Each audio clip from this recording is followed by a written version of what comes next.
నమస్తే, welcome to Telugu one news. మరొక breaking news.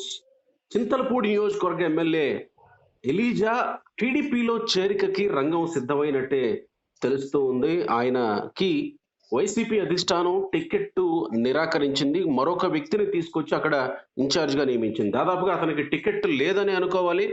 ఆయన చూపు టీడీపీ వైపు అన్నట్టుగా ఇప్పటికే టీడీపీతో టచ్ లో ఉన్నట్టుగా మనకి సమాచారం వస్తోంది. మా ఇన్పుట్ ఎడిటర్ ఏపీ నుంచి సుభాకర్ గారు లైన్ లో ఉన్నారు. Subhakar garu, good evening. Good evening. Subhakar garu, ఏం జరుగుతుంది చింతలపూడి టికెట్ విషయంలో? ఎలీజా టీడీపీ పార్టీలో చేరికకు రంగం సిద్ధమైనట్లు వార్తలు వస్తా ఉన్నాయి. వాస్తవమేనా ఇది? Chintalapudi MLA Eliza almost TDP joining ఖరారైంది. టీడీపీ అధిష్టానంతో చర్చల్లో భాగంగా ఆయనకి వేరే చోట ప్రత్యామ్నాయం చూడటంతో పాటు ఆయన టీడీపీ అధిష్టానానికి చింతలపూడి అభ్యర్థిగా మీరు ఎవరిని ప్రకటించినా చింతలపూడి అభ్యర్థి గెలుపుకి నేను కృషి చేస్తాను అని టీడీపీ అధిష్టానం దగ్గర ఆయన చెప్పినట్టు మనకు తెలుస్తుంది. ఇకపోతే చింతలపూడి వైసీపీ అభ్యర్థిగా అదే ఏరియాకి సంబంధించి కామవరపుకోట గ్రామానికి సంబంధించి బ్రేక్ ఇన్స్పెక్టర్ గా పనిచేస్తున్నటువంటి కంబా విజయబాబు అనే వ్యక్తిని ఆయన ఆ బ్రేక్ ఇన్స్పెక్టర్ జాబ్ కి విఆర్ఎస్ తీసుకుని వాలంటరీ రిటైర్మెంట్ ప్రకటించి రాజకీయాల్లోకి వచ్చారు. ఆయనకి వైసీపీ కంబా విజయబాబు చింతలపూడి వైసీపీ అభ్యర్థిగా ప్రకటించారు. ఈయన కుమారుడు కర్ణాటక కేడర్లో ఏఎస్పీగా నిధులు నిర్వర్తిస్తున్నారు. ఓకే, అసలు ఎలీజా పార్టీ వేడటానికి కారణం టికెట్ కేటాయించకపోవడమేనా? అసలు టికెట్ ఎందుకు ఇతనికి కేటాయించలేదు?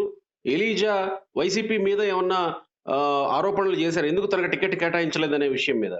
ఈ అభ్యర్థుల మార్పు ప్రభావం చింతలపూడి మీద కూడా పడిందని మనం చెప్పుకోవాలి. ఈయన ఏలూరు ప్రాంతానికి, ఏలూరు టౌన్ కి సంబంధించిన వ్యక్తి. ఇతను కూడా గతంలో విఆర్ఎస్ చేసి ఐఆర్ఎస్ అధికారి ఇతను. ఆ ఐఆర్ఎస్ కి ఆ విఆర్ఎస్ ప్రకటించి రాజకీయాల్లోకి వచ్చి అక్కడ స్థానికంగా ఏలూరు నుంచి వచ్చి చింతలపూడిలో స్థానికంగా వైసీపీ ప్రోత్సాహంతో టికెట్ ఇవ్వడానికి ముందు ఆయన వచ్చి పని చేసుకున్నారు. ఇప్పుడు ఈ మార్పుల్లో భాగంగా ఎలిజాకి అక్కడ టికెట్ నిరాకరించినట్టు అయింది. ఎలిజా కంటే కూడా ఎవరైతే ఈ కంబా విజయబాబు విజయరాజు ఆర్థికంగా బలమైన అభ్యర్థి అని భావించి అతనికి ఉన్న వనరుల కారణంగా ఇక్కడ ప్రధానంగా ఎలిజా కంటే కూడా కంబా విజయబాబు ఆర్థికంగా స్థితిమంతుడు అనే కారణంతో ఆ మార్పుల్లో భాగంగా విజయరాజుకి అవకాశం దక్కిందని మనకు అందుతున్న సమాచారం. అంటే ఎలీజా మిగతా ఎమ్మెల్యేలతో పోల్చుకుంటే ఎలీజా తక్కువ సంపాదించాడు, లేకపోతే తక్కువ అవినీతి చేశాడు, లేకపోతే ఈయన దోచుకున్నది ఏమి లేదు అన్నట్టు అనుకోవాలి. ఎందుకంటే ఎమ్మెల్యేల మీద రకరకాల ఆరోపణలు ఉన్నాయి కదా. ఇక్కడ కూడా మామూలుగా వైసీపీ ఎమ్మెల్యేల స్థాయిలో అవినీతి ఆరోపణలు సహజంగానే ఉన్నాయి. ఇక్కడ రాబోయే ఎన్నికల్లో ఎలిజా ఆర్థిక స్తోమత సరిపోదు అనేది ఒకటి ప్రధాన కారణం. రెండోది అభ్యర్థిని మారిస్తే వ్యతిరేకత తగ్గుతుంది అనేది. ఇక్కడ అభ్యర్థుల వ్యతిరేకత కాదు, ప్రభుత్వ వ్యతిరేకత అనేది వైసీపీ అధిష్టానం ఎంత మాత్రం గుర్తించడానికి కూడా ఇష్టపడటం లేదు. అభ్యర్థులు మారిస్తే ప్రభుత్వ వ్యతిరేకత మాయమైపోతుంది అని వైసీపీ అధిష్టానం నమ్ముతున్నట్లుగా మనకి కనిపిస్తుంది. రైట్. ఇప్పుడు అసలు నియోజకవర్గంలో పరిస్థితి ఏంటి? నియోజకవర్గంలో ఆస్పిరెంట్స్ ఉన్నారు, ఒక ఇద్దరు ముగ్గురు ఆస్పిరెంట్స్ ఉన్నట్టు మనకు సమాచారం ఉంది. సో వీళ్ళ పరిస్థితి ఏంటి? వీళ్ళు ఎలా స్వాగతిస్తున్నారు ఎలీజా రాకని? అసలు ఎవరెవరు అభ్యర్థులు ఉన్నారు? ఎవరి అభ్యర్థిత్వం వైపు చంద్రబాబు లేకపోతే టీడీపీ అధిష్టానం మొగ్గు చూపే అవకాశం కనపడుతుంది మీ అనాలిసిస్ లో? ఇక్కడ టీడీపీకి సంబంధించి ముఖ్యంగా ముగ్గురు పోటీ పడుతున్నారు. దాంట్లో బొమ్మాజీ అనిల్, ఇతను రిటైర్డ్ ఐఆర్ఎస్ దానం కుమారుడు.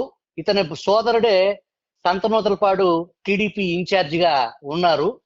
దానికి సంబంధించి ఈయన ఇక్కడ గత కొంతకాలంగా టికెట్ కోసం ప్రయత్నం చేస్తూ స్థానికంగా చింతలపూడి నియోజకవర్గంలో పార్టీ కార్యక్రమాల్లో పాల్గొంటున్నారు. అట్లాగే సొంగ రోషన్ కుమార్ అనే ఒక ఎన్ఆర్ఐ, ఇతను స్థానికంగా ఇక ఈ చింతలపూడి సంబంధించి స్థానికుడు, కాకపోతే ఎన్ఆర్ఐ. ఇతను ఆర్థిక స్తోమత ఉంది అనే దానికి సంబంధించి రోషన్ కుమార్ టికెట్ ఆశిస్తున్నారు. అలాగే ఇంకో మూడో వ్యక్తి ఏళ్ల లీలా ప్రశాంతి కుమారి. ఈవిడ ఈ మధ్య కాలంలో అతి తక్కువ కాలంలోనే ఎక్కువ టీడీపీ కార్యక్రమాలని ముందుకు తీసుకెళ్లడంలో బాగా విజయం సాధించారని చెప్పొచ్చు. ఈవిడ బహుభాషా కోవిదురాలు, దాదాపు 6 లాంగ్వేజ్లు మాట్లాడగలుగుతారు. గతంలో కాంగ్రెస్ పార్టీలో చురుగ్గా పాల్గొన్నారు. కాకినాడ పార్లమెంటు మహిళా టీడీపీ అధ్యక్షురాలుగా కూడా ప్రస్తుతం కొనసాగుతున్నారు. ఈమె కుమారుడికి ప్రస్తుతం కొనసాగుతున్నారు. టీడీపీ నుంచి ప్రస్తుతం కొనసాగుతున్నారు. గతంలో 10 సంవత్సరాల క్రితం కాంగ్రెస్ బ్యాక్గ్రౌండ్ ఉంది ఆవిడకి. ఆ తర్వాత టీడీపీ కాకినాడ పార్లమెంట్ మహిళా అధ్యక్షురాలుగా ప్రస్తుతం కొనసాగుతున్నారు. ఈమె కుమారుడు బాంబేలో ఒక ఐటీ కంపెనీ నిర్వహిస్తున్నారు. ఈ మధ్య టీడీపీకి సంబంధించిన అధిష్టానాన్ని అటు నారా లోకేష్ ని ఇటు చంద్రబాబు నాయుడిని కలిసి తన పరిస్థితిని వివరించి తనకి అవకాశం కల్పించాలని చెప్పి కోరటం జరిగిందని మనకు తెలుస్తుంది. టీడీపీ అధిష్టానం నుంచి కూడా ఈవిడికి సానుకూల సూచనలు, ఈవిడికి పని చేసుకోమనే పరిస్థితి ప్రస్తుతానికైతే వీళ్ళు ముగ్గురు గ్రౌండ్ లో పెద్ద ఎత్తున టీడీపీ కార్యక్రమాలు చేసుకుంటూ వెళ్తున్నారు. వీళ్ళల్లో ఎవరికి టికెట్ ఇచ్చినా ఈ ఎలిజా అనే అతనితో ఎటువంటి ఇబ్బంది లేదు. ఎవరు టీడీపీ అభ్యర్థిగా ప్రకటించినా వాళ్ళకి నా పూర్తి సహాయ సహకారాలు ఉంటాయని చెప్పేసి ఎలిజా టీడీపీ అధిష్టానం దగ్గర తెలియపరిచారనేది మనకు తెలుస్తుంది. మీరు చెప్పిన ముగ్గురు వ్యక్తులు, ఎలిజా కాకుండా ఎవరైతే ఆశిస్తున్న వాళ్ళు ఉన్నారో వాళ్ళ ముగ్గురు వ్యక్తులు కూడా ఆర్థికంగా కాస్త స్ట్రాంగ్ గా ఉన్న వ్యక్తులుగానే కనబడుతుంది మీరు చెప్తున్న దాని ప్రకారం.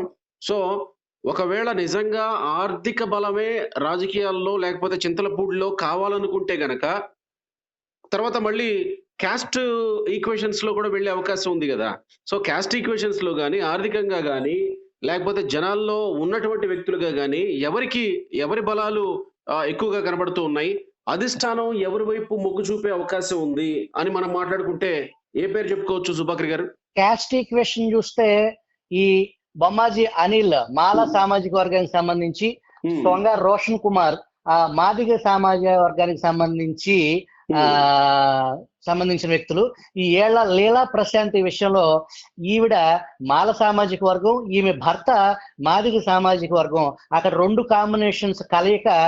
అందుట్లో లేడీ అనే దానికి సంబంధించి లేడీ అభ్యర్థిత్వం పట్ల టీడీపీ అధిష్టానం మొగ్గు చూపితే ఇటు 2 సామాజిక వర్గాలు మాల మాదిగ 2 సామాజిక వర్గాలకు సంబంధించి ఆమె భర్త మాదిగ సామాజిక వర్గం, ఆమె మాల సామాజిక వర్గం కాబట్టి ఈవిడ కూడా ఆర్థికంగా ప్లస్ ఈ సామాజిక కోణంలో 2 కులాలకు సంబంధించి ఆ ఇంట్లో మాల మాదిగ కలయిక కాబట్టి ఈ కాంబినేషన్ టీడీపీకి బలమైన అభ్యర్థిగా అవకాశం.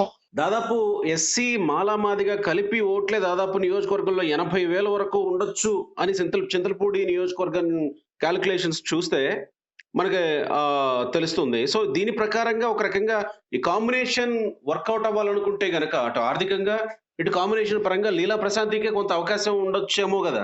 లీలా ప్రశాంతికి 3 కాంబినేషన్స్ ఉన్నాయి. ఇక్కడ మహిళ అనేది ఒకటి, 2 ఆర్థిక స్థితిగతులు, 3 ఏదైతే మాల మాదిగా ఆ సామాజిక వర్గానికి సంబంధించి ఆ కాంబినేషన్ ఈవిడికి మ్యాచ్ అవుతుంది కాబట్టి ఆ పైన అనిల్ రోషన్ కుమార్ కంటే కూడా ఈ లీలా ప్రశాంతికి అదనంగా అనుకూలమైన అంశాలు ఉన్నాయని టీడీపీ అధిష్టానం భావిస్తున్నట్టుగా మనకు తెలుస్తుంది.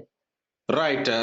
మొత్తానికి అయితే ఎలిజా అయితే పార్టీ మారాలని నిర్ణయించుకున్నట్టు తెలుస్తోంది. తొందరలో పార్టీ మారినప్పటికీ కూడా టికెట్ విషయంలో అయితే టీడీపీ అధిష్టానం నుంచి అలాంటి హామీ ఎలిజాకి లేనట్టే అనుకోవాలి. ఇంకా ఆయన స్పష్టంగా చెప్పారు, ఎవరైతే టీడీపీ అధిష్టానానికి ఇక్కడ టికెట్ కేటాయిస్తారో వాళ్ళ గెలుపుకి నేను అన్ని రకాలుగా సహాయ సహకారాలు అందిస్తాను అని ఆయన స్పష్టంగా టీడీపీ అధిష్టానానికి తెలియపరిచినట్టు మన దగ్గర సమాచారం ఉంది. రైట్ సుభాకర్ గారు, థ్యాంక్ యూ.